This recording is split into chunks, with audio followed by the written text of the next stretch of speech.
శ్రీమాత్రే నమ. జయ గురు దత్తాత్రేయ నమ. ఈ వీడియోలో మనం మిథున రాశి వారికి జూన్ నెల మాస ఫలితాలు పరిశీలిద్దాం. ఏదైనా మిథున రాశి వారు ఇంచుమించుగా అదృష్టవంతులుగా వారి జీవితం కొన్ని ఒడిదుడుకుల నుండి బయటపడి ప్రస్తుతం స్టేబుల్గా ప్రశాంతంగా వెళుతుంది. కాబట్టి ఇక నుంచి వీరి యొక్క ధన సంపాదన మీద కాన్సన్ట్రేట్ చేయడం వల్ల గతంలో కన్నా ఎక్కువ ధనం సంపాదించడానికి అవకాశం ఉంటుంది. సాధారణంగా మిథున రాశి వారు ధనం సంపాదించడానికి చాలా ప్రయత్నాలు చేస్తుంటారు. చాలా విధాలుగా ధన సంపాదన చేయడం జరుగుతూ ఉంటుంది.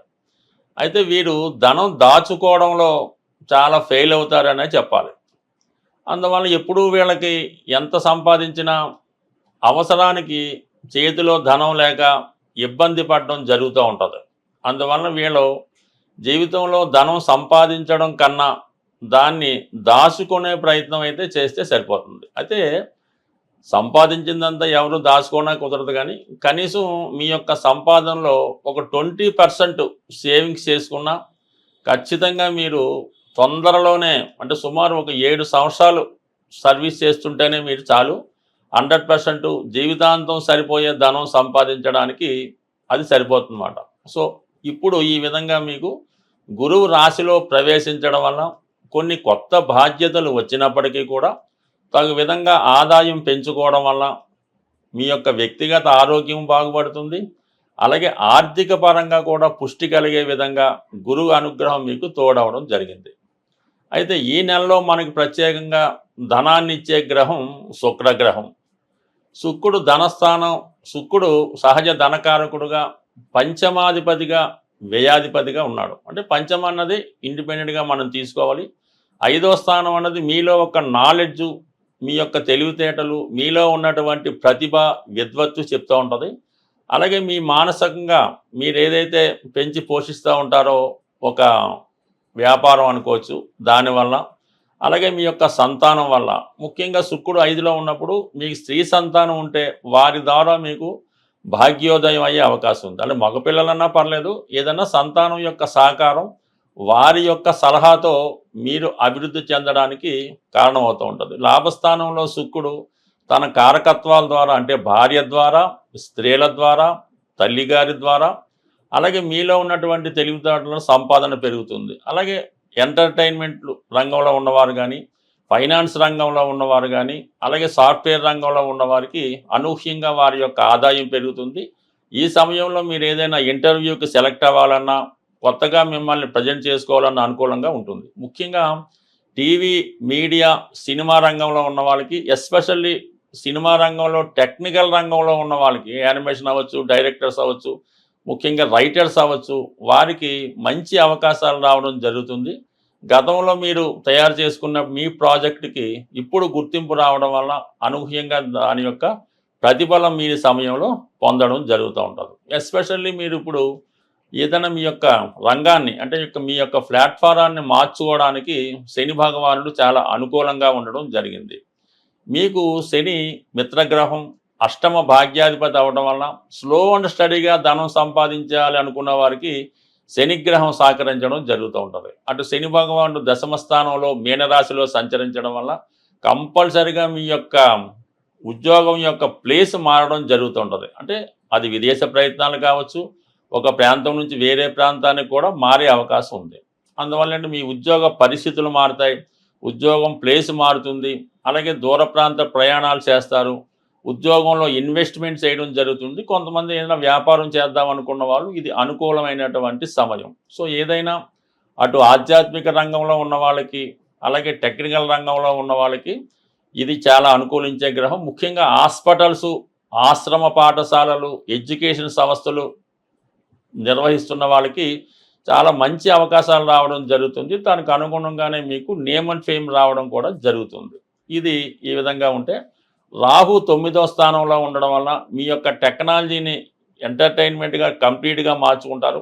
కొన్ని సెంటిమెంట్లను పక్కన పెట్టి నిర్దాక్షిణ్యంగా కొన్ని కొత్త ప్రయత్నాలు, కొత్త నిర్ణయాలు చేయడం జరుగుతుంది. అంటే కొత్త వాటికి ఎంకరేజ్ చేయడం, పాత వాటికి స్వస్తి చెప్పడం జరుగుతూ ఉంటుంది. బట్ ఏదైనా మీ యొక్క టెక్నాలజీని మార్చుకుంటారు.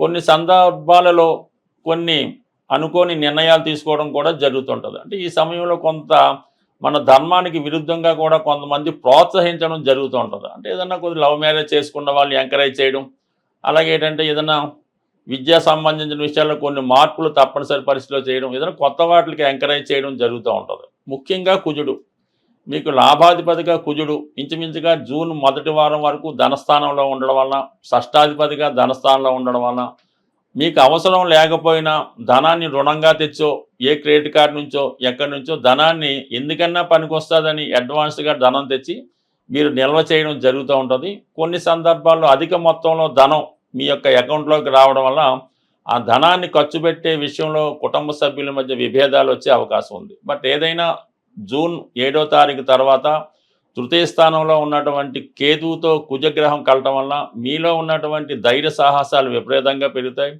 ఏదైనా మార్చాలని ముఖ్యంగా వృత్తిలో మార్పు కొరకు మీరు తొందరగా నిర్ణయం తీసుకొని ధైర్యంగా దాన్ని మార్చడం జరుగుతూ ఉంటుంది. బట్ ఏదైనా కొత్త విషయాలు ఎంకరేజ్ చేస్తారు. ఏ ప్రయత్నమైనా తొందరగా ప్రయత్నం స్టార్ట్ చేసి దాన్ని అమలు చేయడం జరుగుతూ ఉంటుంది. అయితే 3వ స్థానంలో ఉన్నటువంటి 2 అగ్నితత్వ గ్రహాలు కూడా మీ పనిలో వేగం పెంచడం జరుగుతుంటుంది. అందుకని ఎవరైతే వేగంగా వాహనాలు నడుపుతూ ఉంటారో, ప్రమాదకర వృత్తుల్లో ఉంటారో వారు కొంతవరకు జాగ్రత్తగా ఉంటేనే మంచిది తప్ప ఏమాత్రం తొందర వల్ల, అతి వేగం వల్ల, అతి తొందర వల్ల ప్రమాదాలు జరిగే అవకాశాలు కూడా ఉండే అవకాశం ఉంది. కాబట్టి బట్ ఏదైనా రాశిలో గురువు ఉండడం వలన ఎటువంటి ప్రమాదం నుంచి అయినా రక్షిస్తాడు. ఏదైనా మన జాగ్రత్తలో మనం ఉండడం మంచిది. ఏదైనా ఈ జూన్ నెలలో ధనాన్ని, అదృష్టాన్ని ప్రసాదించే గురు గ్రహం మౌఢ్యంలోకి వెళ్ళడం జరుగుతుంది. అంటే ఇంచుమించుగా మనకి జూన్ 10వ తారీఖు నుంచి జూలై 8వ తారీఖు వరకు కూడా ఈ గురు మౌఢ్యం అన్నది ఏర్పడడం జరుగుతుంది. దాని శుభకార్యాల మాట పక్కన పెట్టిన మనీ రొటేషన్ అన్నది చాలా వరకు తగ్గిపోవడం జరుగుతూ ఉంటుంది. ప్రతి ఒక్కరికి కూడా ఆర్థిక పరమైనటువంటి టైట్ ఏర్పడుతూ ఉంటుంది. అంటే సమయానికి మనకి రావాల్సింది రాకపోవడం జరుగుతూ ఉంటుంది. సో ఏదైనా ఏ గ్రహమైనా మనకి అనుకూలమైనటువంటి ఫలితం ఇవ్వాలంటే ఆ పరమేశ్వరుని యొక్క అనుగ్రహం తప్పనిసరిగా ఉండాలి. అంటే శివుడు అభిషేక ప్రియుడు అవడం వల్ల శివునికి ఈ సమయంలో మనకి ధనాన్ని ఇచ్చే కొన్ని పరిహారాలు తెలుసుకుందాం. అందులో ముఖ్యంగా శివునికి ఈ మారేడు దళములు సంపాదించి అవి నీటిలో వేసి ఆ జలంతో అభిషేకం చేయవలసి ఉంటుంది. అంటే మారేడు దళములు వేసినటువంటి వాటర్తో అభిషేకం చేయాలి. దాని తర్వాత ఏంటంటే రుద్రాక్షలు కొత్తవి తెచ్చి నీటిలో నానబెట్టి ఆ జలంతో అభిషేకం చేయడం వల్ల ఎంతటి కష్టమైనా పోతుందన్నమాట. ఆఖరికి పెద్ద క్రైమ్ అయినా పోతూ ఉంటుంది. దాని తర్వాత జనరల్గా ధనం కొరకు చెరుకు రసంతో అభిషేకం, లేదా ఆవు పెరుగుతో అభిషేకం, లేదంటే అరటిపళ్ళు గుజ్జుగా తయారు చేసి వాటి యొక్క అరటిపళ్ళు యొక్క పానకంతో అభిషేకం చేయొచ్చు.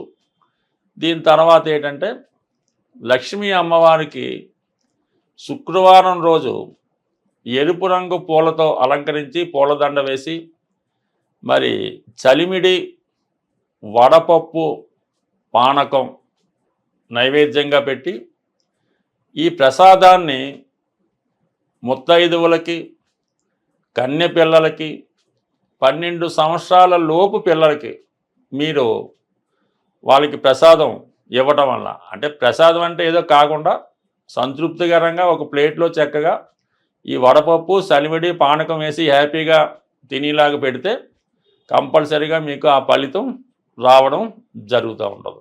అలాగే మన గృహం ఇంకా ఏదైనా మీ యొక్క జాతకాన్ని సంపూర్ణంగా క్షుణ్ణంగా తెలుసుకోవాలి, అలాగే మీ యొక్క జీవితాన్ని బాగుపరుచుకొని అటు మీ యొక్క సొంత గృహాన్ని, అంటే నివసిస్తున్న గృహాన్ని, అలాగే మీ యొక్క జాతకాన్ని ఏమైనా లోపాలు ఉంటే సరి చేసుకొని మీరు అదృష్టవంతులుగా మారాలంటే మీకు తెలుసున్నటువంటి జ్యోతిష్కులు ఎవరైనా ఉంటే వారిని సంప్రదించి వారు చెప్పింది ఫాలో అయింది.